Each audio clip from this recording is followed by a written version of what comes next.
limitation you have ever felt in your life is just a construct of your mind, that you're just limited in your mind based upon social limitations, historical limitations, and your personal biases. That in reality there are no limitations. There was a time that people were not allowed to vote based upon their color, and their gender. That changed, not because law changed. Law was made because somebody decided they have to push beyond what has been told as an acceptable social norm. And that is what happens. We change our world, and then as a ripple effect, the world around us changes.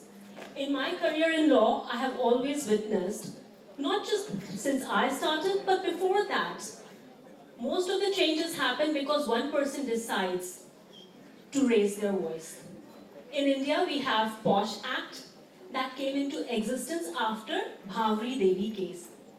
She was raped because she stood up for a person who was getting their child married.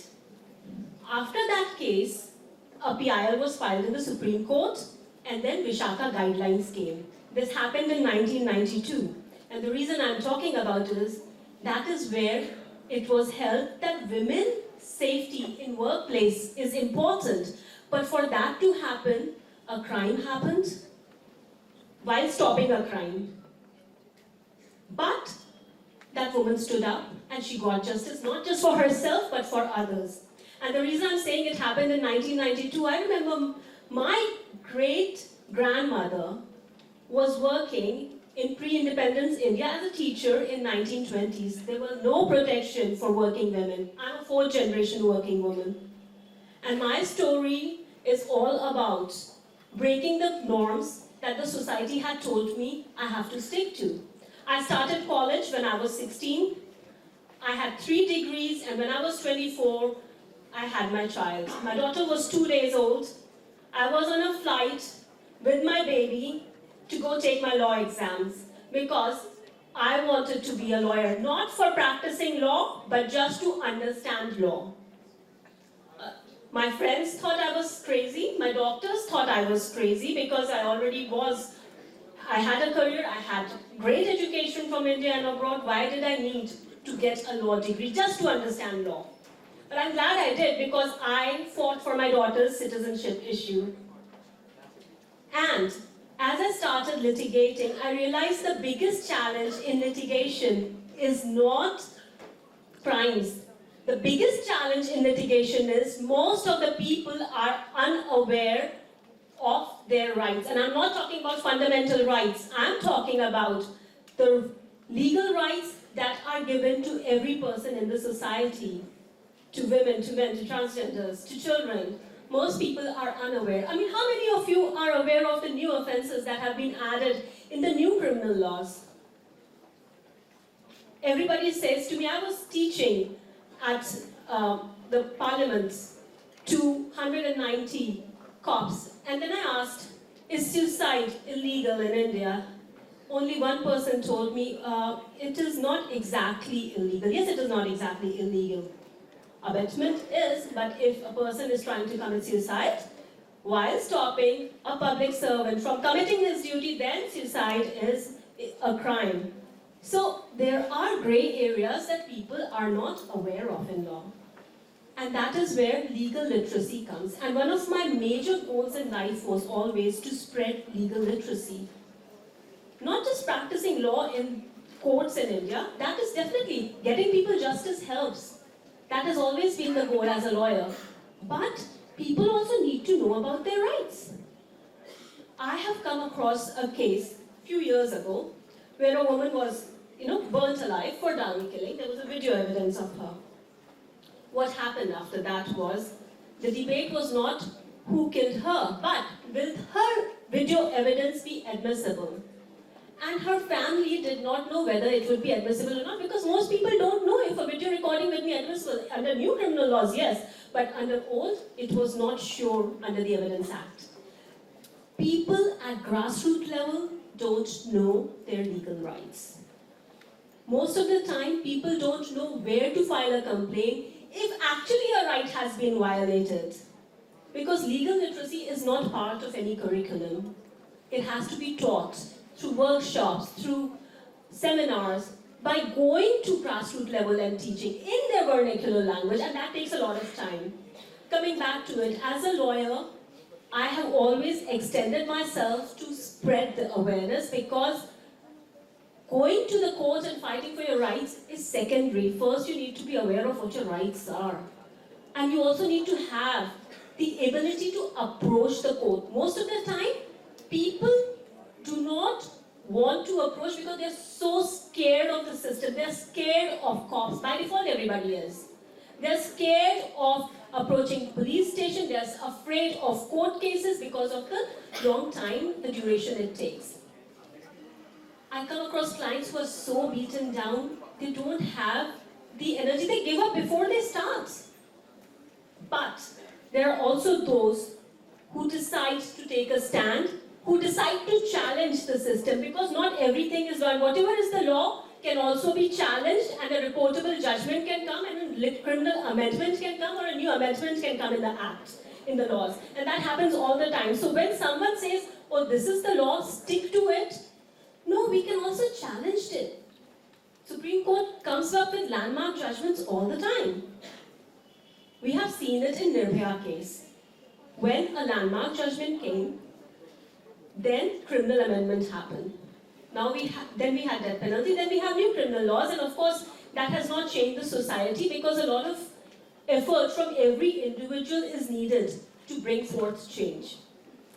When I come across clients, the ones who don't give up, they are the ones who change the trajectory of their life as well as social norms.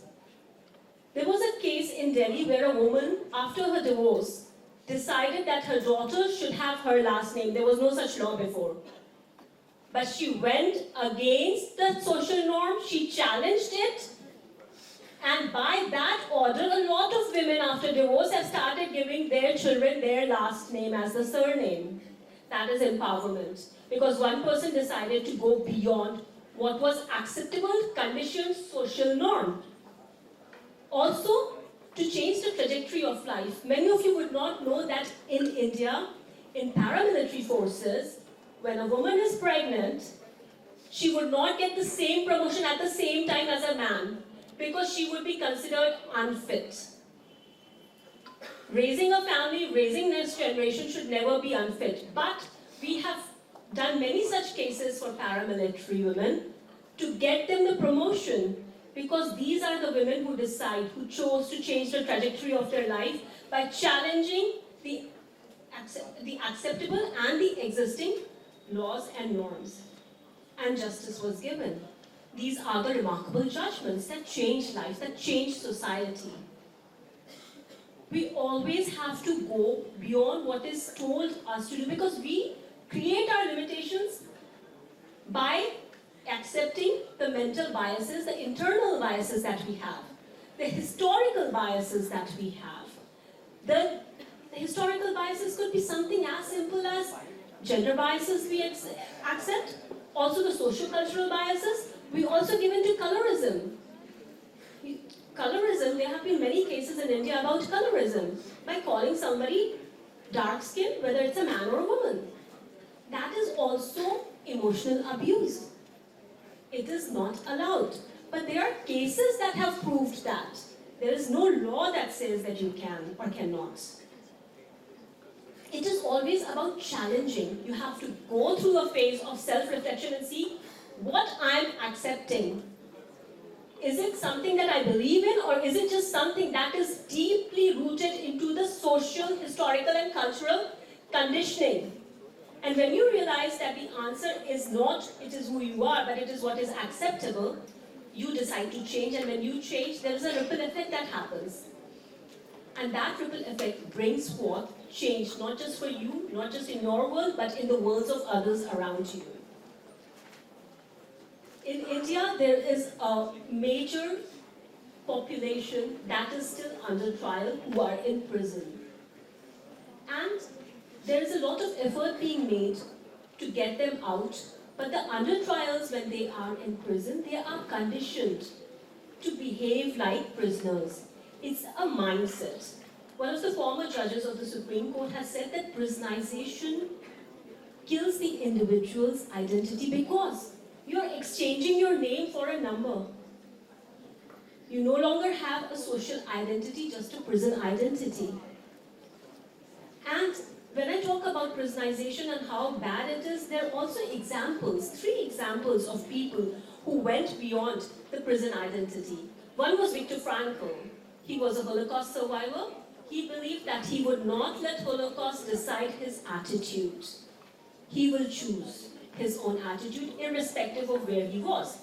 The second was Gregory David Roberts, the character he made in Shantaram, which was based on Roberts' own prison experience in Melbourne.